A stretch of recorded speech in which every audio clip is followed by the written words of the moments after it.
Привет всем на канале. Мне иногда задают вопросы, суеверен ли я или верю ли я в Бога. Если я отвечаю, что я не верю в Бога, мне вот так отвечают: ты не веришь в Бога? А что, нужно обязательно верить в Бога? Можно верить в другого Бога. Бога земли, Бога огня. Есть же такие, языческая вера есть разная вера. Но языческая это уже больше у шаманов как бы подходит. А мне, например, мой отец говорил, что у нашего народа была языческая вера в каких-то веках. Поэтому в Бога я не верую, но верю, что что-то есть. Я больше верую, например, в демонизм людей. И считаю, что у каждого человека этот демон внутри сидит. Внутри нас.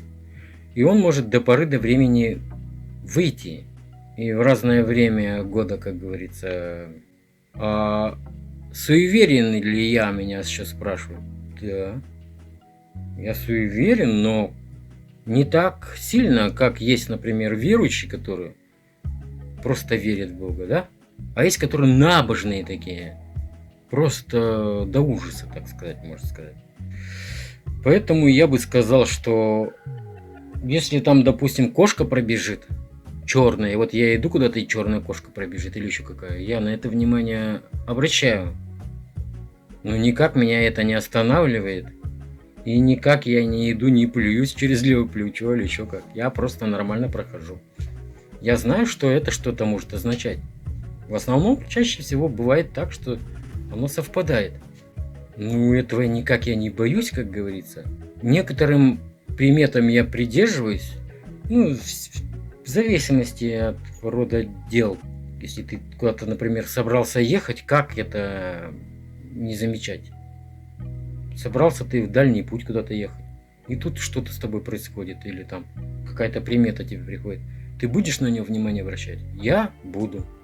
Те люди, которые в батискафе опускались на столько километров в глубину, они отпустились в какой-то, я не знаю, вообще никому ничто, ни сон не приснился. Я писал там, бывало, комментарии тоже.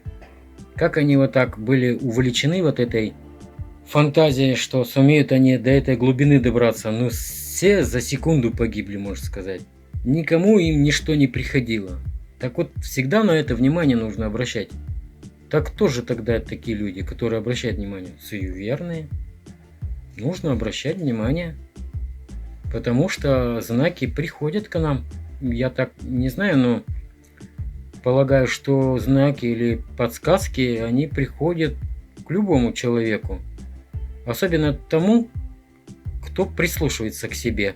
Или к окружающему миру вокруг нас.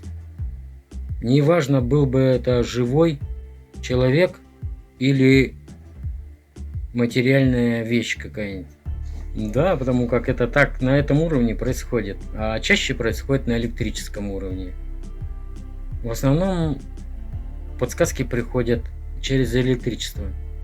Ну, это не могу сказать, что это мистика или что.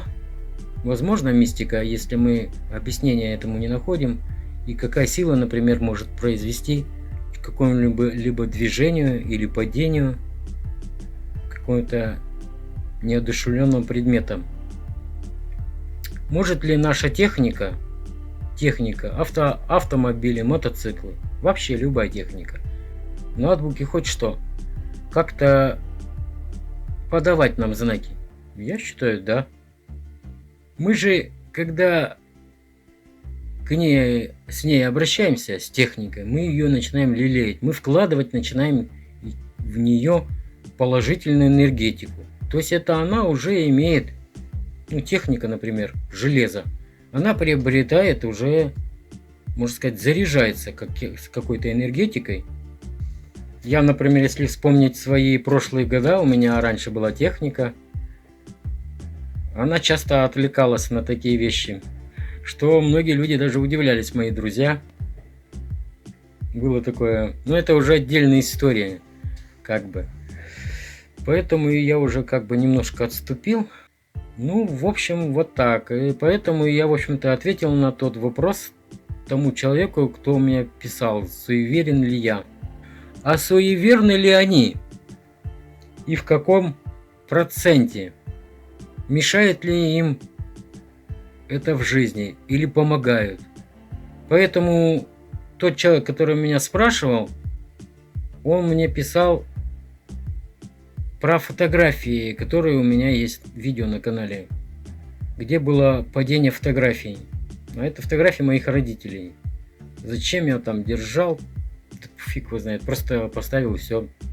Какой-то момент такой был. А потом я их убрал. У меня портрета нет. Был бы портрет, я бы портрет их поставил. И все, как обычно, портрет. Нормально. У меня нет портрета. Я сейчас в данном случае на стене прикрепил. Все, они там находятся. В тот момент не было, как мне что куда-то их прикрепить. Поэтому поставил. Но вот когда поставил, и когда я делал какие-то для себя важные решения, и вот они-то начали себя проявлять, эти фотографии. А как фотографии могут себя проявлять? Видимо, могут, потому что одна фотография из них упала вообще на моих глазах, и я видел, как она упала. Ну, если кому интересно, можете послушать видео об этом. Это мистика. Ну, в общем, все. Если что вам стало дико после того, что я сказал, или кто согласен со мной, или есть у кого истории такие, пишите свои комментарии. Естественно, ставьте лайки, но можете дизлайки поставить. Подписывайтесь на канал. Все, всем пока.